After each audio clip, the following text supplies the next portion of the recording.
My name is Richard Fletcher. I'm Deputy Director of Athletics here at Morehead State. And what do you do? It's kind of a loaded question. My primary responsibilities are I'm oversight for multiple sports and when it comes to a few other departments. So I oversee academics. So I work with Drew Barnett up in the Eagle Center where we work on initial eligibility with Jamie Carver in compliance. I oversee academics and compliance. I also oversee multiple sports and then media relations and a little bit of video. And where did you go to school? I graduated high school at Sheldon Clark High School, which is in Martin County. I graduated there in 1987. Started at Morehead State at the same time in 1987. Finished here with a teaching degree and a minor in athletic training. After graduating with an undergrad degree, I moved on to local high school here in town because I'm a certified athletic trainer, of which I continue to do. I went to Rowan County. I worked there for 4 years. Left, went to Kentucky State for 3, which is Division II historically black college university in Frankfort, Kentucky. Wound up at University of Kentucky Sports Medicine, did that for about 1.5 years and came back to Morehead in 2001, became the head athletic trainer. The best part of my job is you get to go one-on-one with a student athlete. As an athletic trainer, you have them in front of you. You talk about you have moments that they're completely down. They may have torn an ACL. You work with them from 6 to 8 months, and you get them healthy, and they return back to the field. And when they score or they get to play, and you see the excitement, it's really rewarding. What is your fondest memory? There's so many of them. I will say that probably the fondest memory that I had while I was at Morehead as an undergrad, we beat Eastern Kentucky at Eastern Kentucky in football. It's kind of a big deal. Ty Howard, who's a local person from Bath County, received a pass from Chris Swartz, who was a starting quarterback, who is also from Bath County. I forget what the score was, but it was pretty exciting. But other than that, I've had wonderful opportunities. I've had the opportunity to cover Kentucky High School basketball championships at Rupp Arena. That was pretty cool because the experience there, the feel for that was pretty neat.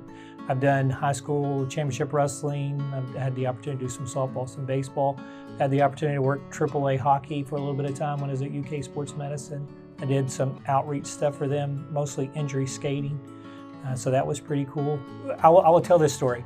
I have a daughter who's 22. During the time when I first interviewed for the job of head athletic trainer, Mike Mincy said to me when I was interviewing, he goes, I know you've got a beautiful daughter and you've got another one on the way. What we like to do is watch your kids grow. And so from the initial beginning, Allison, who's 28, and Reagan, who's now 22, from the beginning, they were raised in the training room. So to make this story become full circle, there was so many young people that invested in my daughter that we call them Bubby. So we have Bubbies in Missouri, we've got Bubbies in New York and in Florida. It's kind of funny. Now they have names, but there are 15 or 20 people. My daughter Reagan, who's 22, gets married in November, that she says, I'm going to invite these folks.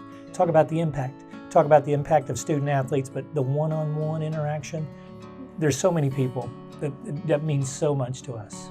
Through your experiences, describe how the culture of Morehead State athletics has shifted from your time being a trainer to now.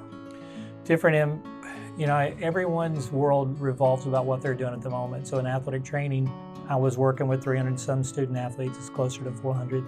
Now I don't get to work one-on-one as much. So the world has expanded a little bit.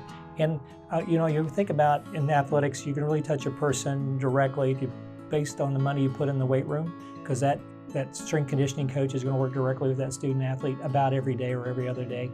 So in that world, you're touching them every day, every moment. And here it's changed in that you're worried. I laugh. I may say, I know the student athlete, where they're from, how much aid they're on, what their academics are like, but I don't know the student. So earlier I was focused in more, got to know the student more. Here I know more about the backside of them than what I would do with the front side or getting really to know them. That's the biggest change. I'm not sure of my next step. I just know that I show up every day, I work hard. I come in, I put my head down, I say, what do I need to get accomplished? Very goal-oriented.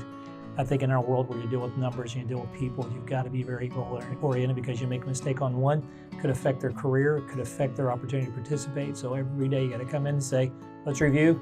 You look at the number, change it, look at it again, review it again, talk to other people about it. So my career goal for right now is making it through this year and doing the best we can, making sure all the student athletes are treated as well as they can be treated with the best experience they can be given.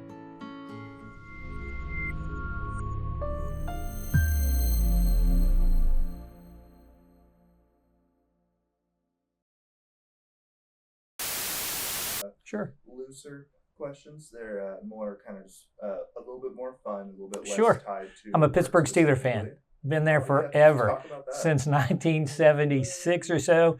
My younger brother Norman and I are best of friends. He's 4 years younger than I am, but I'll laugh and I'll say I'm a Steeler fan because of him, and he'll say I'm a Steeler fan because of you. But we became fans. We're from East Kentucky. You already know Pittsburgh, just being right around Morgantown.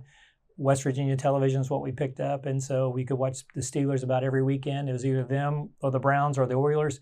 The Bengals at the time, the NFL had a rule that said if you didn't sell out, you couldn't promote the game, you couldn't play the game, so we got a lot more Steelers.